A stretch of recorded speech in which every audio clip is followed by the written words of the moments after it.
Hello friends, today we will discuss about the 12th class 4th chapter determinants, and now we will do second exercise. देखिए first exercise में हमने determinant निकालना सीखा था।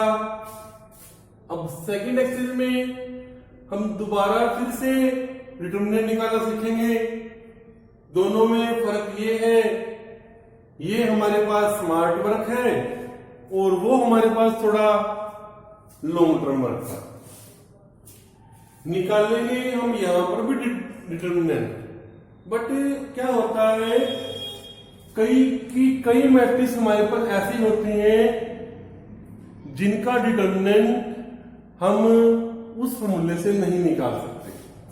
हमें उस डिटरमिनेंट की स्टेटमेंट में कुछ चेंज करने होंगे और फिर उस मैट्रिक्स का डिटरमिनेंट हम निकाल पाएंगे। चलिए इस एक्सरसाइज को करने से पहले हमें कुछ 5 रूल है जो रूल करने पड़ेंगे। सबसे पहला रूल क्या है? The value determinant remain unchanged if its row are changed into column and column into row. It means क्या हुआ कि अगर हमारे पास कोई मैट्रिक्स है और मैट्रिक्स जो है हमने मान लीजिए हमारे पास ये मैट्रिक्स है 1 2 3 4 5 6 7 8 9।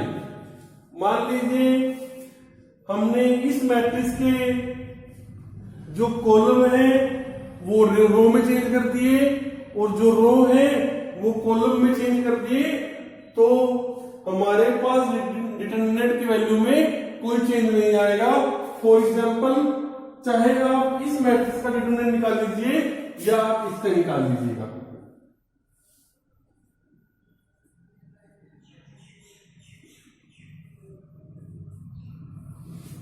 ओके, इस मैट्रिक्स में और इस मैट्रिक्स में क्या डिफरेंस है?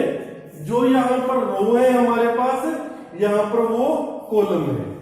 इट मींस अगर आप किसी मैट्रिक्स के रो को कॉलम में चेंज कर देते हो तो आपके पास डिटरमिनेंट की वैल्यू में कोई चेंज नहीं आएगा। मैंने आपको एग्जांपल भी दिया है कि इन दोनों मैट्रिक्स का जो डिटरमिनेंट आएगा वो डिटरमिनेंट हमेशा सेम रहेगा। ऐसा नहीं हो सकता कि आप खाली एक रो को या एक कॉलम को चेंज करो, नहीं, तीनों ही रो को, अगर आपका 3x3 की मैट्रिक्स है तो आपको तीनों ही रो को चेंज करना पड़ेगा। अगर आपका 2x2 की है तो दोनों ही रोज को आपको चेंज करना होगा। फॉर एग्जाम्पल, अगर मैं इसका नाम दूं कि अगर आप किसी मैट्रिक्स का ट्रांसपोज कर देते हो तो ट्रांसपोज करने से मैट्रिक्स के डिटरमिनेंट में चेंज नहीं आएगा। देखिए, अगर आपने बेसिस को ध्यान से पढ़ लिया तो ही आप एक्सरसाइज कर पाएंगे। इन फॉर्मूलों के बिना आप एक्सरसाइज नहीं कर पाएंगे। चलिए सेकंड में क्या है? इफ 2 कॉलम्स और row are interchange then the sign of determinant is change. कि अगर आपने किसी मैट्रिक्स के 2 रोज और 2 कॉलम्स को इंटरचेंज कर दिया, इंटरचेंज मीन्स उनके प्लेसेस को आपने चेंज कर दिया, मीन्स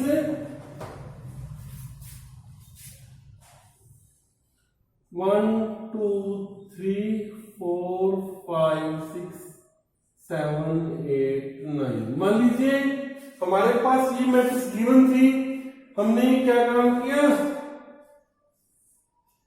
4 5 6 1 2 3 7 8 9।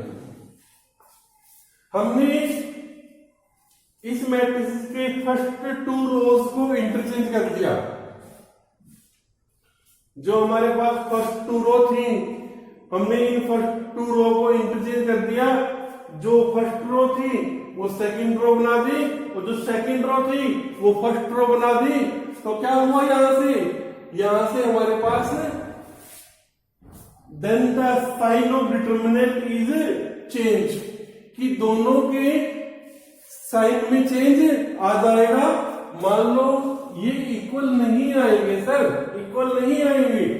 अगर इस डिटरमिनेंट की वैल्यू हमारे पास x आ रही है तो इसकी वैल्यू हमारे पास -x आ रही है।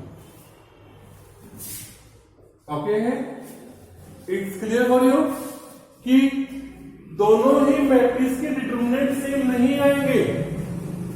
दोनों ही मैट्रिक्स के डिटरमिनेंट में ओनली सिंबल का चेंज आएगा।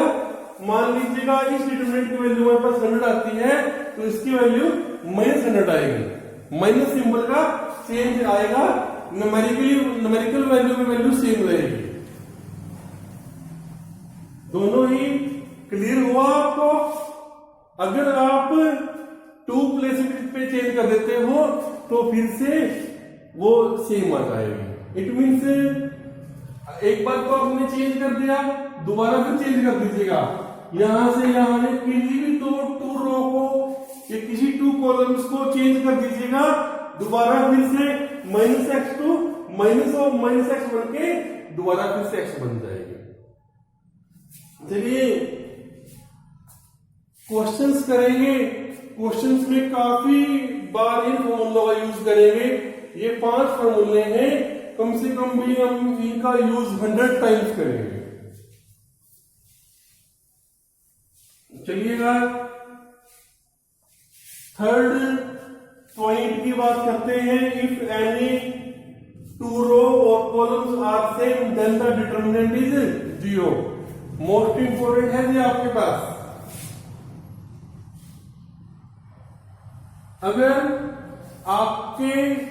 आपके पास जो मैट्रिक्स गिवन है उसके अंदर 2 रो या 2 कॉलम सेम है, सेम मीन्स उनके एलिमेंट सेम है, 1 2 3 4 5 6 7 8 9।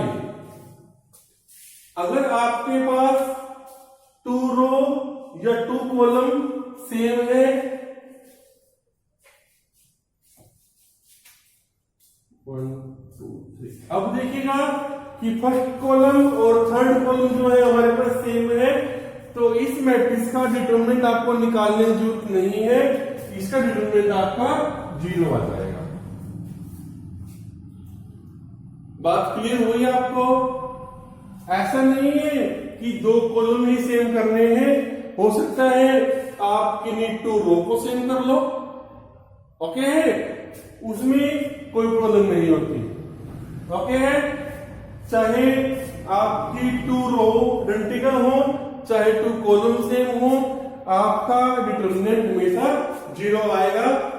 जल्दी से 4th टॉपिक को पढ़िएगा।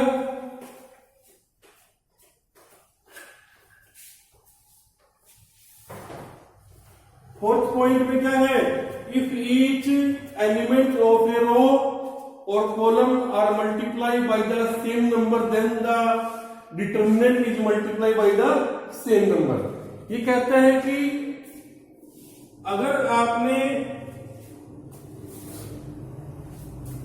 अगर हमारे पास कोई मैट्रिक्स है ए, हमने उस ए मैट्रिक्स के एन को लगाएगा, हमने उस मैट्रिक्स की किसी नंबर के से मल्टीप्लाई करने के बाद डिटरमिनेंट निकाला, तो उसकी वैल्यू आएगी के इंटू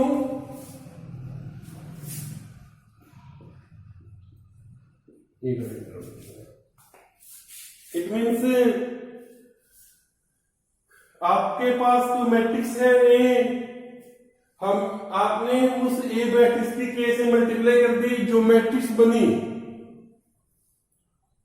और आपने उस मैट्रिक्स का डिटरमिनेंट निकाला, वो किसके को लाएगा?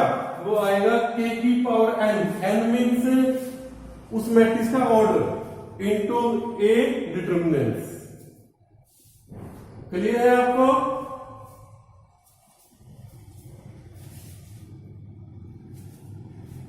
क्लियर है? चलिएगा point number 5th and most important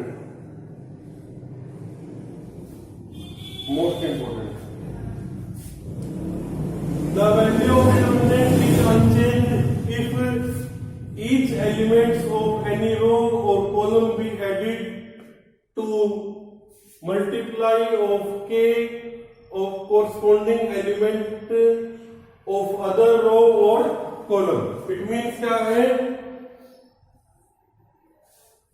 most important है जो आपके लिए 1 2 3 4 5 6 7 8 9 कि मान लीजिएगा हमारे पास ये एक मैट्रिक्स थी। मैट्रिक्स में हमने क्या काम किया कि हमने रो 1 प्लस डबल ऑफ में रो 3 कर दिया। ओके, तो भी इस मैट्रिक्स के डिटरमिनेंट में कोई भी चेंज नहीं आएगा। मीनिंग क्या हुआ, the value of determinant is unchanged. दो जो हमारे पास डिटरमिनेंट की वैल्यू होगी वो अनचेंज रहेगी। यदि आप किसी रो या किसी कॉलम में किसी नंबर के से मल्टीप्लाई करने के बाद उसमें ऐड करते हो या माइनस करते हो। क्लियर हो गया आपको? आप ये ऑपरेशन कॉलम के ऊपर लगा सकते हैं। मान लीजिए आपने कॉलम 3 में चेंज करना है।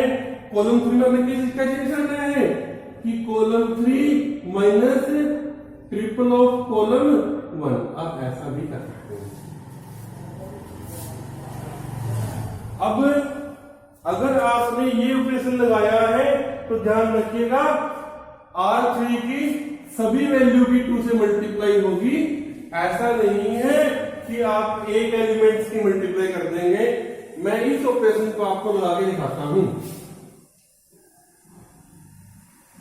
1 प्लस 1 तो फर्स्ट रो में है ही है, प्लस R3 की 2 से मल्टीप्लाई। R3 में 7 है, 7 into 2 and 2 plus 8 into 2 3 plus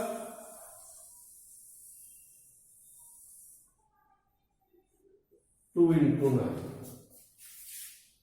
clear हुआ कि आपने रो 3 के एलिमेंट्स को 2 से मल्टीप्लाई किया है। रो 3 में क्या है 7 की आपने 2 से मल्टीप्लाई की है और 1 में ऐड कर दिया है। 8 की आपने 2 से मल्टीप्लाई की है, 2 में ऐड कर दिया है। 9 की आपने 2 से मल्टीप्लाई की है, 3 में ऐड कर दिया है। इसी तरह से आप कॉलम में भी जो प्रश्न आपको दिया गया है उसी अकॉर्डिंग आप कॉलम में भी चेंज कर सकते हो। ऐसा नहीं होगा कि 7 के एलिमेंट्स की मल्टीप्लाई आपने 2 से कर दी बट 8 को और 9 की मल्टीप्लाई नहीं की। ऐसा नहीं होगा। अगर आपने रो ऑपरेशन लगाया है तो पूरी रो के ऊपर लगेगा। अगर आपने कॉलम ऑपरेशन लगाया है तो पूरे कॉलम के ऊपर लगेगा। क्लियर है? अब चलिएगा हम फर्स्ट एक्सरसाइज पे चलते हैं और फर्स्ट एक्सरसाइज में कुछ क्वेश्चंस करते हैं। चलिए हम 4.2 के फर्स्ट सम की बात करते हैं। स्टार्टिंग में वो हमको जो हमने ये बेसिक के 5 पॉइंट किए हैं, इन 5 पॉइंट्स की प्रैक्टिस करवा रहा है। प्रैक्टिस कैसे करवा रहा है? वो फर्स्ट सम में क्या कहता है कि आपने ना डिटरमिनेंट निकालना नहीं है, आपने एक्सपेंड करना नहीं है। जो हमने फर्स्ट एक्शन सीखा है उसको हम एक्सपेंडेड मेथड बोलते हैं। आपने एक्सपेंड नहीं करना है और विदाउट एक्सपेंड किए आपने बताना है कि जो इस मैट्रिक्स का डिटरमिनेंट है वो 0 आता है। It means prove that each of the following determinants vanish means खत्म हो रहा है। तो हमने वैसे तो हमारे पास ये सिंपल था कि हम एक रो को उठा लेंगे, 148 बाहर आएगा 148 इंटू 3 117 101 -4 इंटू समथिंग कर रहे थे, बट उन्होंने कहा कि एक्सपेंड तो आपने करना ही नहीं है। एक्सपेंड नहीं करना मीन्स हमने इसके ऊपर जो हमने 5 ऑपरेशन सीखे थे उन 5 में से कोई ऑपरेशन लगाना है और उन 5 में से कोई ऑपरेशन लगाना है और इसको 0 दिखाना है। तो चलिए, मेरे माइंड में एक बात आई है कि 0 तो तभी हो पाएगा अगर 2 रो या 2 कॉलम्स सेम आते हैं। तो मैंने एक काम किया, डिवाइड कॉलम फर्स्ट बाय 37।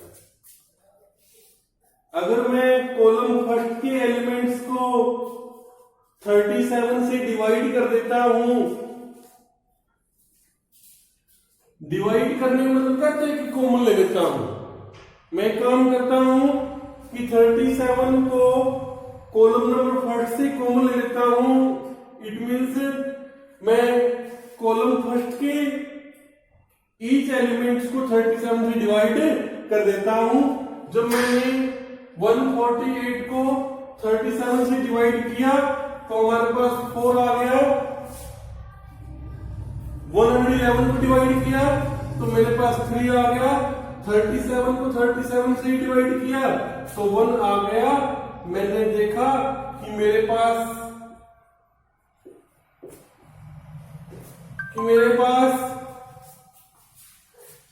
पास जो फर्स्ट कॉलम है और सेकंड कॉलम है दोनों ही सेम आ गए हैं। सेम आने का मतलब क्या है? डिटरमिनेंट 0 आ गया है। ओके, कि सेम आने का मतलब क्या है कि आपका डिटरमिनेंट 0 आ गया है। चले फिर नेक्स्ट क्वेश्चन में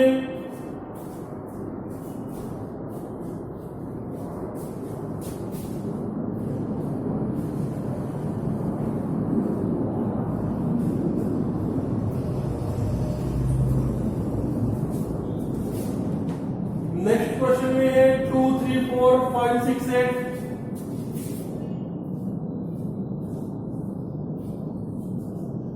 to three four 5 6 8 6x minus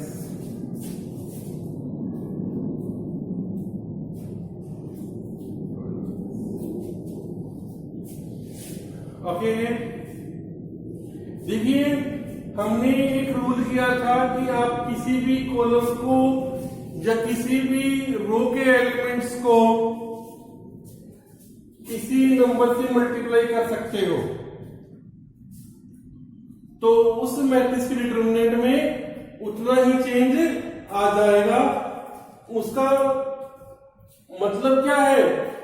उसका मतलब है कि अगर आपने, मैं देख रहा हूं, अगर मैं रो 1 के एलिमेंट को 3x से मल्टीप्लाई कर दूं तो जो है ये इस रो के इक्वल आ जाएगा। बट क्वेश्चन मेरे माइंड में ये आता है कि क्या मैं रो 1 की 3x से मल्टीप्लाई कर सकता हूं? देखिए, आप किसी भी रो की या किसी भी कॉलम की किसी नंबर से मल्टीप्लाई कर सकते हो, बट उसके डिटरमिनेंट को भी आपको कंप्लीट नंबर से डिवाइड करना होगा। It means multiply row 1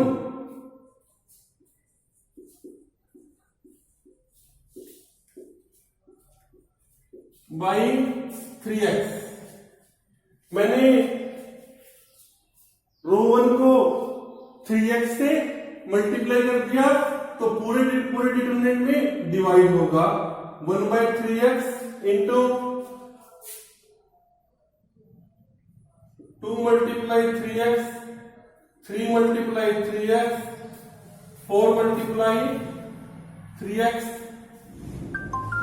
5 6 8 6x 9x 12x।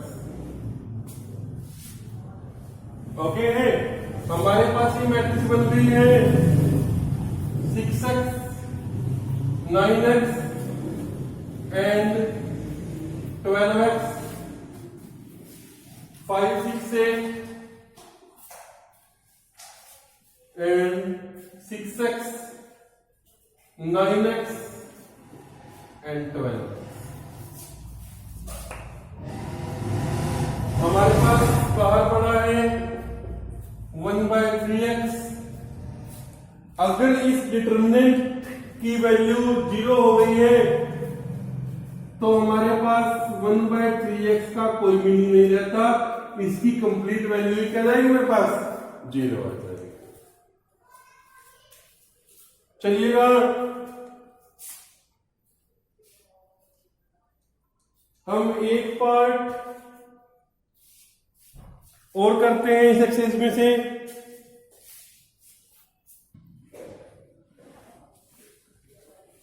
चलिए थर्ड क्वेश्चन की बात करते हैं, तो हमें यहां से भी कुछ ऐसा ही करना पड़ेगा कि किन्हीं 2 रोज को या किन्हीं 2 कॉलम्स को सेम कर दें, तो जो हमारा डिटरमिनेंट है वो ऑटोमेटिकली 0 बन जाएगा।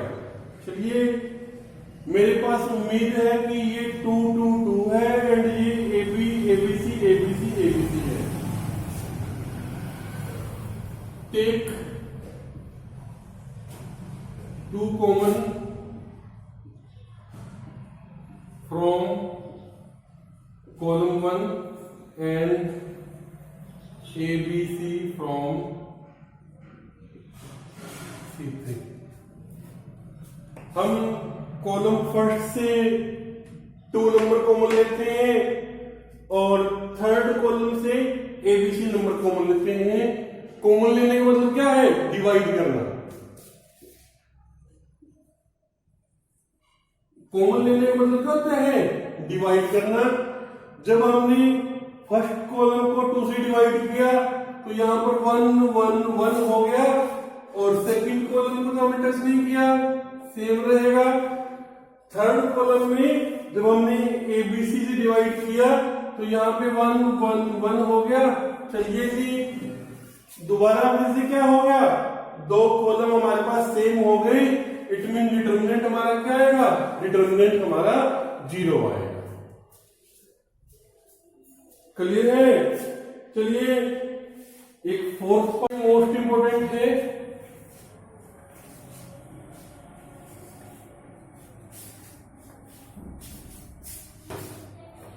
First some fourth part.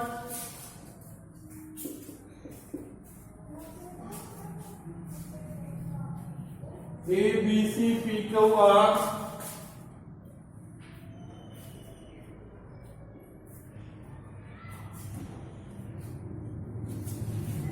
AX plus BY AX plus PY BX plus QY and CX plus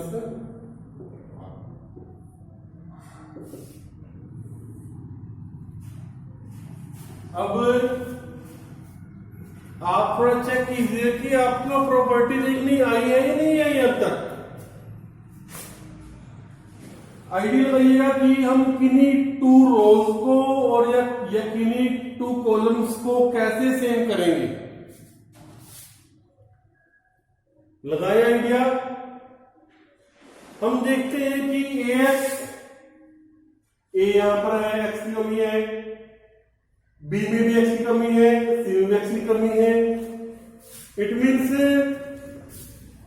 और पी वाई है, क्यू वाई है, आर वाई है। इट मीन्स फर्स्ट कॉलम की मल्टीप्लाई जो हुई है एक्स से, सेकंड कॉलम की मल्टीप्लाई हुई है वाई से, वो दोनों ही कॉलम आपस में ऐड हुए हैं। इट मीन्स C1 जो है, C1 हमारे पास कैसे बना है, कॉलम फर्स्ट की मल्टीप्लाई x प्लस में कॉलम सेकंड की multiply by Y.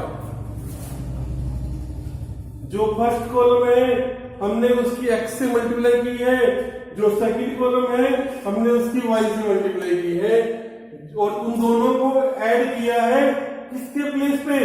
Column first के प्लेस पे। इट मींस जब कॉलम वन की मल्टीप्लाई एक्स से हो गई तो ये बन गया ए एक्स प्लस में सेकंड कॉलम की मल्टीप्लाई वाई से बी वाई,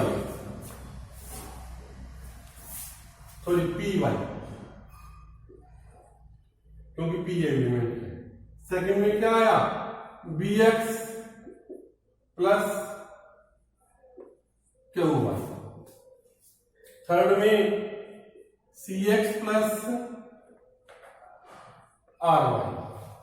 ओके है, यहां पर हमारे पास कोई चीज नहीं है, पी है, क्यू है, आर है, यहां पर ए एक्स प्लस में P Y, B X plus में Q Y and C X plus में आर वाई है हमारे पास। चलिए डिटरमिनेंट क्या बन जाएगा? डिटरमिनेंट बन जाएगा 0। 0 क्यों बन गया? क्योंकि फर्स्ट कॉलम और थर्ड कॉलम हमारे पास सेम हो गए हैं। अब जो फिफ्थ पार्ट है, फिफ्थ पार्ट में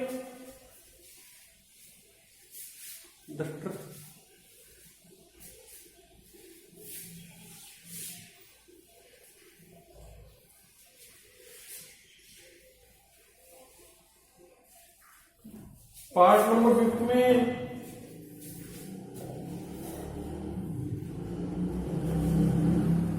X plus Y Z and 1, Y plus Z X and 1, Z plus X Y and 1। Okay, बड़ी कॉमन सी बात है कि x प्लस वाई है, जेड यहां से ऐड हो जाएगा, y प्लस जेड है, x यहां से ऐड हो जाएगा। अगर आप एक काम करते हो कि रो 1 में रो 2 को ऐड कर देते हो रो 1 के प्लेस पर, तो यहां पर क्या बन जाएगा? यहां पर बन जाएगा हमारे पास x plus Y plus Z, x plus Y plus Z and x plus Y plus Z बन जाएगा हमारे पास। और यहां से z x y यहां से 1 1 1 बन गया हमारे पास। क्लियर है? x plus Y plus Z यहां भी है, यहां भी है, यहां भी है, तीनों से कॉमन ले लेते हैं। x plus Y plus Z हमारा बाहर आ गया, अंदर बच गया 1 1 1 जेड एक्स वाई।